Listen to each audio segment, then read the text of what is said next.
Hello বন্ধুরা, কেমন আছো তোমরা সবাই? আশা করি অনেক অনেক ভালোই আছো। আর তোমাদের ভালোবাসায় আমিও অনেক ভালো আছি। কারণ তোমরা আমাকে যে পরিমাণে ভালোবাসা দিয়েছো এবং সাপোর্ট দিয়েছো তা আমি কোনোদিন ভুলতে পারবো না। তাই তোমাদেরকে মজা দেওয়ার জন্য আবারও একটি নতুন গল্প নিয়ে হাজির হলাম। গল্পটি শোনার মতো। আশা করি তোমাদের দাঁড়িয়ে যাবে এবং তোমরা হাতের কাজ করতে সবাই হেডফোন নিয়ে বসে যাও। যদি আমার গল্প শুনে মজা পাও তাহলে অবশ্যই আমার চ্যানেলটি সাবস্ক্রাইব করবে। তো চলো বন্ধুরা, আমরা কথা না বাড়িয়ে আসল গল্পে চলে যাই।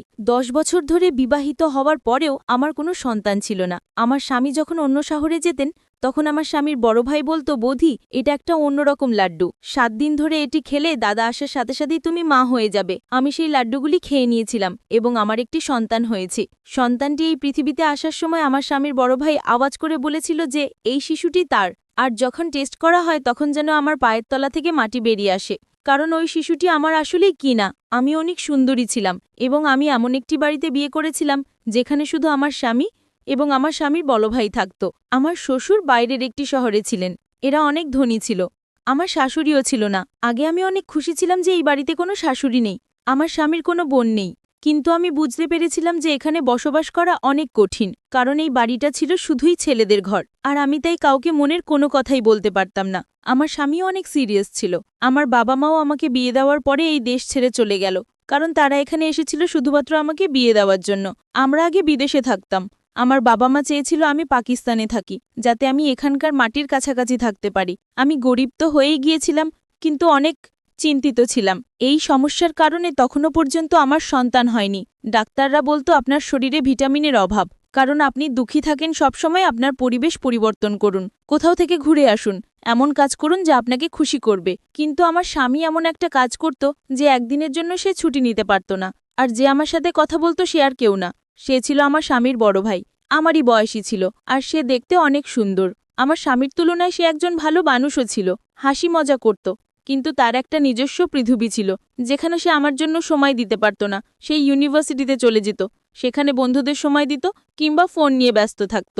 আমি ভাবতাম কখন সে ফ্রি হয়ে এসে আমার সাথে কথা বলবে, তাহলে আমার সময় ভালোই পার হবে। অনেক ভালো কথা বলতো সে, তার নাম ছিল হামাদ। মাঝে মাঝে আমরা ঠিক করতাম সে কিছু খাবার নিয়ে এসে আমরা খেতাম, আমরা অনেক গল্প করতাম। এইভাবেই সময় ভালোই পার হয়ে যেত আমাদের। আমার স্বামীও এই ব্যাপারটা জানতো। আমার স্বামী বলতো তার ভাইয়ের থেকে কিছুটা দূরে থাকতে। আমি বলেছিলাম যে সে তো অপরিচিত নয়, সেই বাড়িতেই থাকে। আমি আমার স্বামীকে বলতাম যে আমি তার সাথে কথা বলি না, কিন্তু বাস্তবে আমরা একে অপরের সাথে কথা বলতাম এবং আমাদের জীবন এইভাবেই চলছিল। আমার বিয়ের পরে অনেক বছর পার হয়ে গেছে, 10 বছর হয়ে গেছে, কিন্তু আমার এখনো একটাও সন্তান হয়নি। কিন্তু ডাক্তার বলেছে আপনার বেশি একটা সমস্যা নেই, আপনার সন্তান হতে পারে। ডাক্তার আমাকে বললেন আজই আপনার স্বামীর সাথে কথা বলুন, যাতে তিনি আপনার পরিবেশ পরিবর্তন করতে পারেন, আপনাকে একটি শান্তিপূর্ণ জায়গায় নিয়ে যান। কিন্তু যখন আমি আমার স্বামীকে এই কথাটি জানালাম, আমার স্বামী আমাকে একটি নতুন খবর শোনালো। সে বলল যে আমাকে কাজের জন্য অন্য শহরে যেতে হবে এবং আমি সেখানেই থাকব 9 বা 10 মাসের জন্য হতে পারে। সে যখন এই কথা বলল তারপরে আমি কি বলবো, কারণ এটাই ছিল আমার স্বামীর শেষ কথা। সে একবার যা বলে তো সেটাই পড়তো। আমি বললাম ঠিক আছে, আমি তোমার জিনিসপত্র প্যাক করে দিচ্ছি। আমার স্বামী শহরের বাইরে চলে গেলেন এবং তখন আমি বাড়িতে একা থাকতাম। কিন্তু তখনই আমার স্বামীর বড় ভাই আমাকে এমন কিছু বলেছিল যা আমাকে অবাক করেছিল।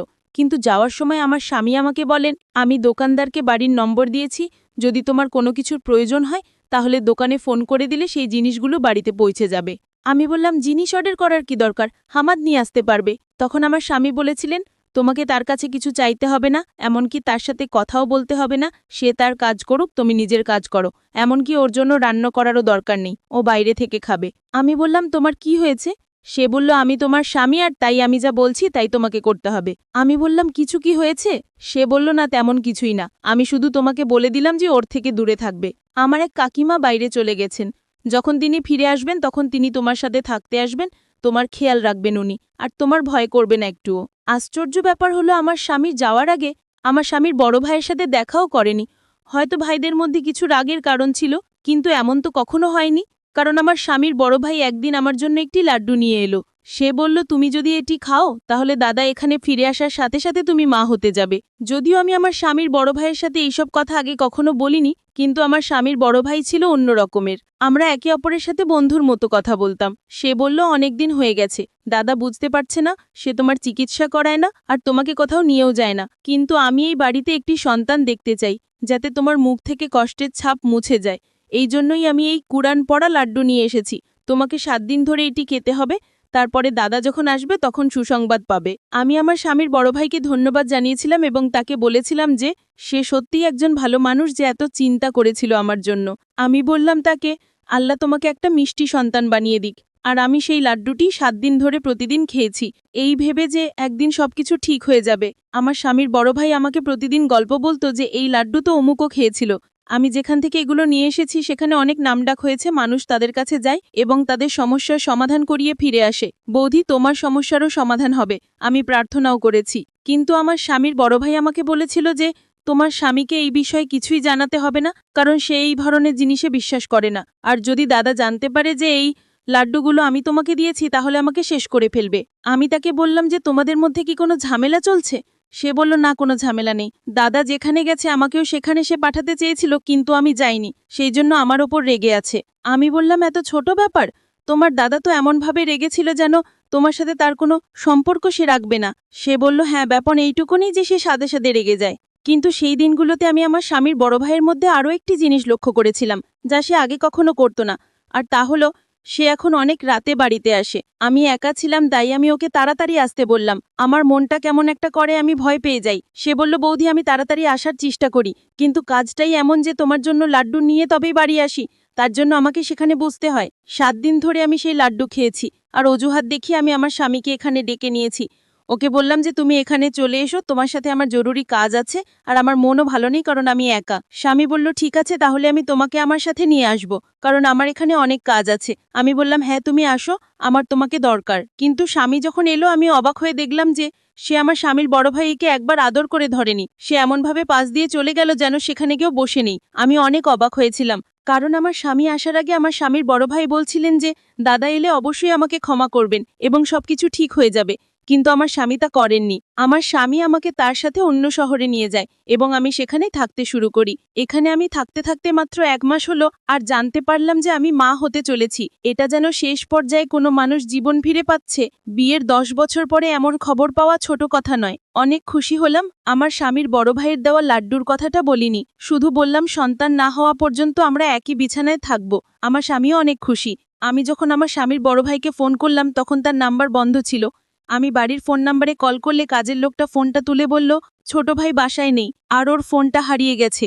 আমি আমার স্বামীর বড় ভাইকে এটা বলতে পারলাম না, কিন্তু ওর জন্য একটা মেসেজ অবশ্যই করে রাখলাম যে ও একসময় অন্তত দেখতে পাবে। আমার স্বামী বলল তুমি কাকে মেসেজ করছো?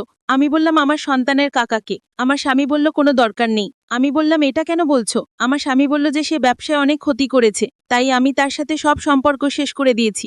তাকে তার জমির অংশ দেওয়া হয়েছে এবং এখন সে তার অংশে থেকে বেঁচে থাকবে, তার সাথে আমাদের কোনো সম্পর্ক থাকবে না। আমি বলেছিলাম যে তোমার বাবাই পৃথিবী ছেড়ে যাওয়ার আগে তোমার মা বাবা তোমাকে তার দায়িত্ব দিয়েছিল, আর তুমি তাকে এই অবস্থাতে রেখে দিলে। তখন আমার স্বামী বলল সে একজন প্রতারক, চোর, এবং আমি এমন মানুষের সাথে কোনো সম্পর্ক রাখতে চাই না। আমি অবশ্যই আমার স্বামীকে বলেছিলাম যে সে অন্যায় করছে, কিন্তু আমার স্বামী বলেছেন যে আমার ক্ষেত্রে তোমার কোনো কথা বলার দরকার নেই, তুমি হলে বউ, তোমার কাজ হলো ঘর চালানো। আর হ্যাঁ, আল্লাহ তোমাকে সন্তান দিয়ে দিয়েছেন, এখন থেকে তোমার সন্তানের প্রতি মন দাও। আমি ঘরের আর ভাইয়ের ব্যাপারটা দেখব।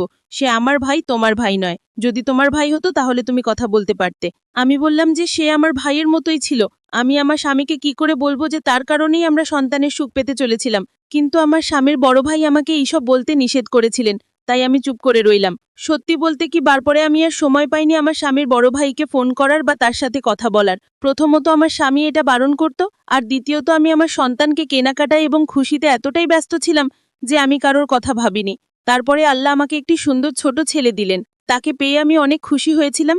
আমি দিনরাত যেন তাকে নিয়ে ব্যস্ত থাকতাম। ছেলের যখন 2 মাস বয়স তখন আমি আমার স্বামীকে বলেছিলাম যে এইবার আমরা বাড়ি ফিরে যাব, কারণ আমি এই ফ্ল্যাটে তোমাকে এবং এই সন্তানকে নিয়ে আর থাকতে চাই না। এইবার আমাদের বাড়িতে থাকবো। আমার স্বামী বলল যে বাড়িটা এখনো আমার, অবশ্যই আমরা সেখানে যাব, আর আমার ভাই এলে সেই বাড়িতে তার ভাগে যত টাকা হয় তত টাকা দিয়ে দেব।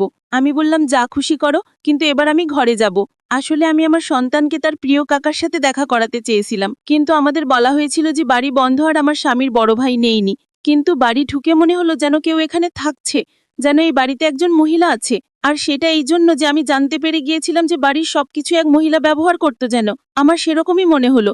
কিন্তু সেই মহিলা কে হতে পারে? আমি সেই দিকে আর মন দিলাম না। এরপর আমার স্বামীর বড় ভাই ওইখানে এলো, আমার স্বামীও সেখানে বসেছিল। কিন্তু তবু আমি আমার মনটাকে ধরে রাখতে পারলাম না, আর আমার স্বামীর বড় ভাইকে বলে বসলাম যে দেখো তোমার ভাইপো।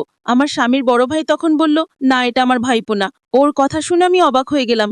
আমার স্বামীও বলল, তুমি সন্তানকে ভালোবাসবে না? তুমি এত অহংকারী, এই বাড়ি থেকে বের হও। তখন আমার স্বামীর বড় ভাই বলল, আমি বললাম এটা আমার ভাইপো নয়, কারণ সেও আমার ছেলে। এটা শুনে আমার পায়ের নিচ থেকে মাটি সরে গেল। আর আমার স্বামীরও। সে বলল, কিরকম খারাপ কথা বলছো, কি খারাপ অভিযোগ করছো? আমার স্বামীর বড় ভাই বলল, আমি কাউকে দোষ করছি না, এটা আমারই ছেলে, আমি প্রমাণ করতে পারবো। এ কথা শুনে আমি পায়ের নিচ থেকে মাটি সরে গেল। আমি তাকে বললাম, তুমি কি সব বলছো? আমি ইশারাও করলাম যে তোমার কি হয়েছে, তুমি কি চাইছো? তোমার জন্য তো সন্তানটা এই পৃথিবীতে এসেছে, আর এখন সে তার জীবন নিয়ে কথা বলছো? আমার স্বামী বলল, কি বলছো, কি হয়েছিল? আমি যখন এখানে ছিলাম না তখন কি হয়েছিল? তুমি কোন ঘরে ঘুমাতে, কোন সময় ঘুম থেকে উঠতে রাতে? কি মনে হতো যে তুমি জ্ঞান হারিয়েছো আর তোমার কোনো জ্ঞান নেই? তুমি ঘুমের সময় ঘরের দরজা ভিতর থেকে তালা দিতে,